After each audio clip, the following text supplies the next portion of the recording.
Coaching centre Kotananduru. మీ పిల్లల బంగారు భవిష్యత్తుకు భరోసా ఇచ్చే ఏకైక సంస్థ మన ఏవిఎం కోచింగ్ సెంటర్ కోటనందూరు. అతి త్వరలో న్యూ బ్యాచ్లు TET plus DSC, EAMCET, Polycet, APRJC, Sainik, Navodaya. AVM coaching centre Kotananduru.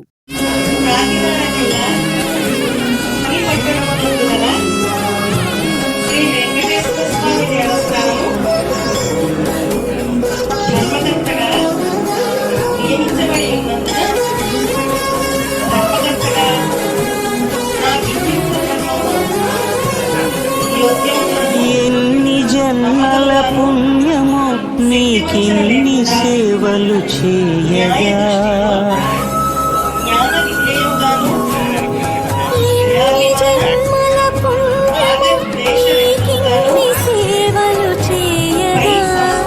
ఎన్ని జన్మల పుణ్యమో నీకిన్ని సేవలు చేయగా, ఏడు కుండల దేవర ఈ భాగ్యమంతా మాదిరా.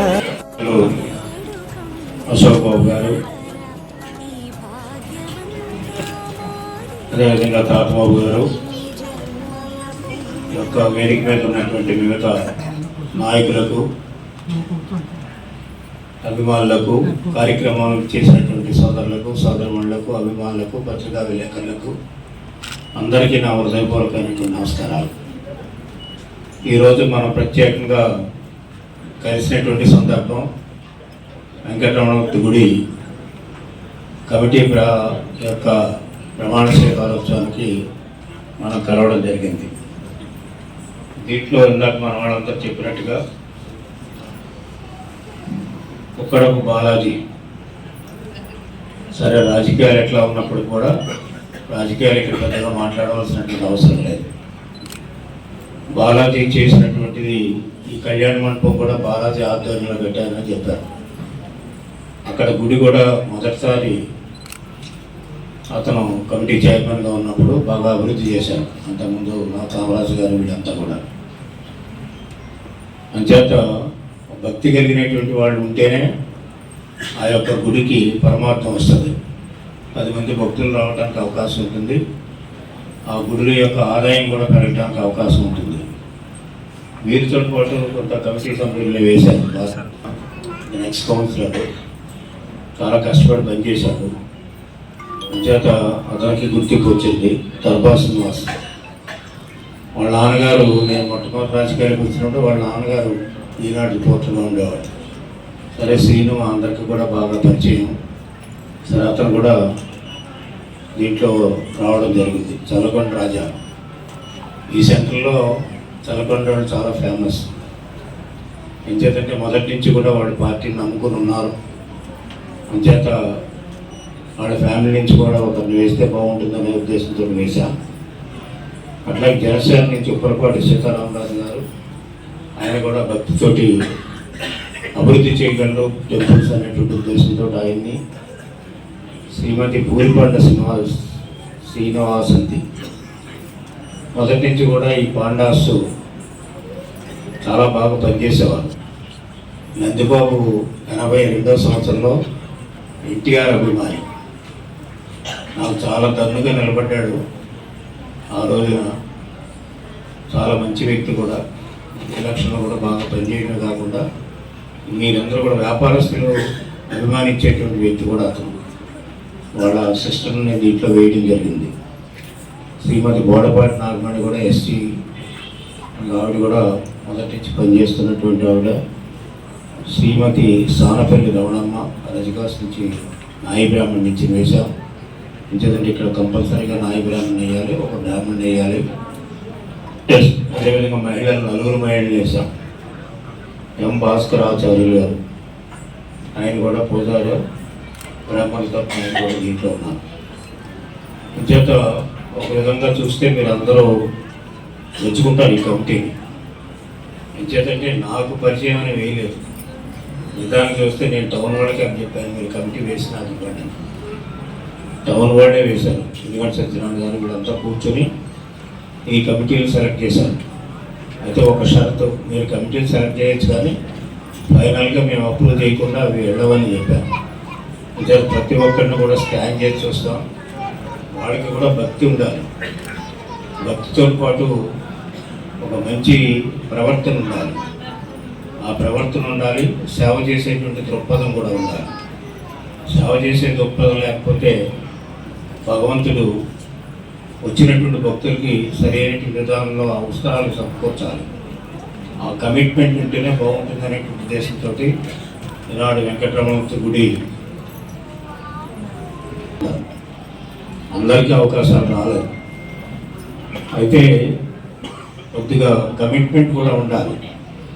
రాజకీయ కమిట్మెంట్ కంటే ఒక దేవస్థానానికి ఒక కమిటీ సభ్యులుగా వేసామంటే, చైర్మన్ చేసామంటే వాళ్ళ కమిట్మెంట్తో పనిచేయాలి.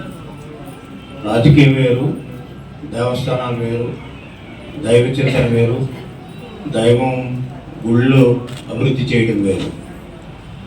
ఈ దేవాలయాలన్నీ కూడా అభివృద్ధి చెందాలి. ఎంచేతంగా ఇప్పటికీ కూడా వెంకటరమణమూర్తి గుడి పెద్దగా ఆదాయం పెరగడం లేదు. ఎందుకో కారణం తెలియదు. చాలామంది మరి వ్యాపారస్తులు ఉన్నారు, చాలామంది భక్తులు ఉంటారు, తుందో బయట నుంచి కూడా వచ్చేవాళ్ళు ఉంటారు.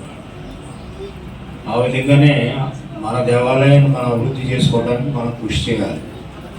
ఇంతకుముందు ఎప్పుడు వచ్చినప్పుడు కూడా కన్నికా పరమేశ్వర గుడిలోనే మీటింగ్లు పెట్టేవాళ్ళం మేము. నేను రాజకీయాల్లో ప్రవేశించినప్పటి నుంచి మొన్నటి వరకు కూడా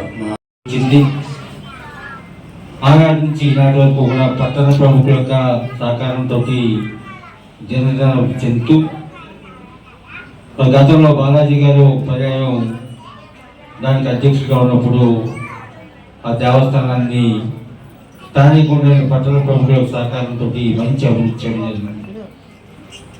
అటువంటి అభివృద్ధి చూసి మరి ఒకసారి ఈ దేవస్థానం ఇంకా అభివృద్ధి పరంగా ముందుకు తీసుకెళ్ళడానికి ఒక చక్కటి ఆలోచనతో గౌరవనీయులు పెద్దలు యనమల రామకృష్ణ గారు కానివ్వండి, మన శాసనసభ్యురాలు ప్రభుత్వ శ్రీమతి హనుమంతరెడ్డి గారి యొక్క సహకారం ప్రోత్సాహం వల్ల మరొక పర్యావరణ వారికి అవకాశం జరిగింది.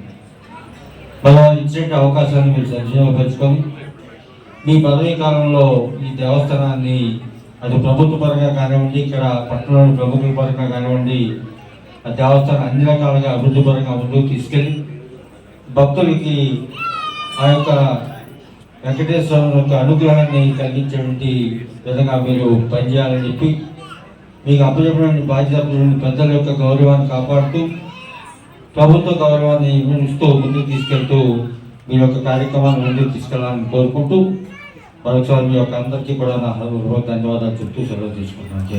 ప్రత్యేకమైన మీ పాదాభ నమస్కారం చేస్తున్నాను కూడా ఈ సందర్భంగా మీ అందరికీ మనవి చేస్తున్నాం. ఎందువల్లంటే ఈ రోజు తుని పట్టణంలో ప్రముఖంగా తుని నియోజకవర్గానికి తుని పట్టణం చాలా ప్రాముఖ్యత అయింది. చాలా ప్రశాంతమైన వాతావరణంలో చాలా మంది వ్యాపారస్తులు వ్యాపారం చేసుకుంటూ ఉంటారు. మరి ఆ రోజు ఈ రోజును చూసుకుంటే తునికి చాలా ముఖ్యమైనటువంటి వాళ్ళు వ్యాపారస్తుల్లో కూడా ఎక్కువ వయసెస్ కూడా చాలా ప్రముఖంగా ఈ తుని పట్టణంలో ఉంటుంటారు. మరి దీనికి సంబంధించి జనసేన నాయకులు దండూరు రామకృష్ణ గారిని కూడా వేదికపైకి రావాల్సిందిగా కోరుచున్నాం. అలాగే పేరూరు గాంధీ గారిని కూడా వేదికపైకి రావాల్సిందిగా కోరుచున్నాం. అలాగే ఆ రోజున మన 2024లో మరి మీ ఎమ్మెల్యే గారు అయినటువంటి యనమల దివ్య గారు ఇంటింటికి తిరగడం, మరీ ముఖ్యంగా దివ్య గారు కూడా మీ అందరూ తిరిగాం. మీరు టౌన్లో ప్రముఖంగా వ్యాపారస్తులు ఉన్నటువంటి ఇళ్లలోంచి కూడా అందరూ కూడా మహిళలు వచ్చి ఆశీర్వదించి యనమల రామకృష్ణుడి గారి మీద ఉన్న మంచితనం, అతను కూడా పేరు ప్రఖ్యాతులు నువ్వు నిలబెట్టాలమ్మా, ఎట్టి బస్సులో నిన్ను ఆశీర్వదిస్తాననేసి ఆ రోజుని మీ అందరూ ఆశీస్సులే ఈ రోజు ఈ వేదిక పైన కూర్చున్నటువంటి పెద్దలకు ఇచ్చినటువంటి అని కూడా ఈ సందర్భంగా మీ అందరికీ మనవి చేస్తున్నాం. ఆ రోజున మీరు ఇచ్చిన ఆశీస్సులు దానిలో భాగంగానే కూటమి ప్రభుత్వంలో భాగంగా మీ అందరి అభిమానంతో ఎమ్మెల్యే గారిని గెలిపించుకోవడం, కూటమి ప్రభుత్వం వచ్చిన తర్వాత పార్టీకే నిజాయితీ పడని కాకుండా ఎవరైతే భగవంతుడికి సేవ చేస్తారో, ఎవరైతే భగవంతుడి దగ్గర నిష్ఠగా ఉంటారో, ఎవరైతే ఆ దేవాలయాన్ని అభివృద్ధి చేస్తారో అనేసి ఆయన పరిశీలించి ఈ రోజున ఈ ప్రమాణ స్వీకారం చేయబోతున్నటువంటి ఈ సభ్యులు కానీ అలాగే కుక్కడపు బాలాజీ గారికి ఇందులో తొక్కినటువంటి అవకాశం అని కూడా ఈ సందర్భంగా మీ అందరికీ మనం చేస్తున్నాం. సీనియర్లతోటి ఇటు జూనియర్లతోటి మమేకమై అందరినీ ఒక తాటి మీద తీసుకొచ్చి కొత్త పాత అనే లేకుండా భేదం లేకుండా మమ్మల్ని అందరినీ ఒక తాటి మీద నడిపిస్తున్నటువంటి మన ప్రీతం నాయకులు యనమల రామకృష్ణ గారికి మీ అందరి తరపు నుంచి నా తరపు నుంచి కూడా ప్రత్యేకమైనటువంటి హృదయపూర్వక ధన్యవాదాలు తెలియజేసుకుంటున్నాం. ప్రతి నియోజకవర్గంలో మనం కూడా చూస్తున్నాం, మరి కొత్త పాత అని చెప్పి ఎడముఖం పెడముఖంగా ఉంటారు. కానీ తుని నియోజకవర్గంలో ఎక్కడా కూడా కొత్త పాత అనే భేదం లేకుండా ప్రతి ఒక్కరిని కూడా ఏ రూపంలో అయితే పార్టీలోకి వచ్చారో వాళ్ళందరినీ కూడా ఒక సరైన పద్ధతిలో సరైన సమయంలో గౌరవిస్తూ ఈ రోజు తుని నియోజకవర్గంలో అందరినీ కూడా సముచితమైన స్థానాన్ని కల్పిస్తున్నటువంటి పెద్దలు శ్రీ యనమల రామకృష్ణ గారు. మరి అదేవిధంగా ఎలక్షన్ ముందు వచ్చినటువంటి శోభారాణి గారిని అయితేనేమి, మరి నాన్న రత్నాజీ గారిని అయితేనేమి, పూర్వం నుంచి పనిచేస్తున్నటువంటి ఇనిగంటి సత్యనారాయణ గారిని అయితేనేమి, మమ్మల్ని అయితేనేమి, బాలాజీ గారిని అయితేనేమి, నాటి కష్టకాలంలో కౌన్సిల్ గా పోటీ చేసినటువంటి ఉమ్ముడు రమణ గారిని అయితేనేమి, మచ్చ రమ్యాని అయితేనేమి, వీళ్ళందరినీ కూడా బోడపాటి నాగమణి వీళ్ళందరినీ కూడా ఈరోజు ఒక వెంకటేశ్వర స్వామి దేవస్థానం డైరెక్టర్లుగా చైర్మన్ గా ప్రమాణ స్వీకారం చేయించి వాళ్ళకి సమస్యటువంటి గౌరవాన్ని ఈ రోజు కల్పించినటువంటి ఘనత యనమల రామకృష్ణ గారికి, యనమల దివ్య గారికి దక్కుతుందని సభాముఖంగా మీ అందరికీ కూడా తెలియజేసుకుంటున్నాను. రామకృష్ణ గారికి, అలాగే వేదిక పెద్దలకు, మాజీ ఎమ్మెల్యే గారు అశోక్ బాబు గారికి, అలాగే ఈనాడు పెళ్లికొడుకు బాలాజీ గారు, అలాగే వాళ్ళ బృందం అందరికీ కూడా శ్రీ వెంకటేశ్వర స్వామి ఆశిస్తుండాలని కోరుకుంటూ, వెంకటేశ్వర స్వామి చైర్మన్ గారు లాస్ట్ టైం చేశారు కాబట్టి బాలాజీ ఆల్రెడీ అక్కడ కళ్యాణ మండపాన్ని మంచి ఏర్పాటు కూడా చేశాం. భవిష్యత్తులో ఇంకా వెనకపక్క సైట్ కూడా ఉంది కాబట్టి దాన్ని కూడా తీసుకొని దాన్ని కూడా మంచి డెవలప్మెంట్ చేయాలి. అలాగే భవిష్యత్తులో మన వెంకటేశ్వర స్వామి ఆశీస్సులు అందరికీ ఉండాలి. ఇందాక మన చైర్మన్ గారు చెప్పినట్టు రేపు 29 ఎన్నికల్లో మన దివ్యమ్మ గారిని గెలిపించుకునే దానికి ఈరోజు ప్రతి అడుగు కూడా ఉపయోగపడుతుంది. ప్రతి అడుగు కూడా మన అడుగు కలిపి రేపు 29లో మనం మేడం గారిని గెలిపించుకోవడానికి మనందరూ కూడా ఎంతో కృషి చేయాలని, అలాగే మీ అందరూ కూడా వెంకటేశ్వర ఆశీస్సులతో మంచిగా పనిచేయాలని కోరుకుంటూ సెలవు తీసుకుంటాం.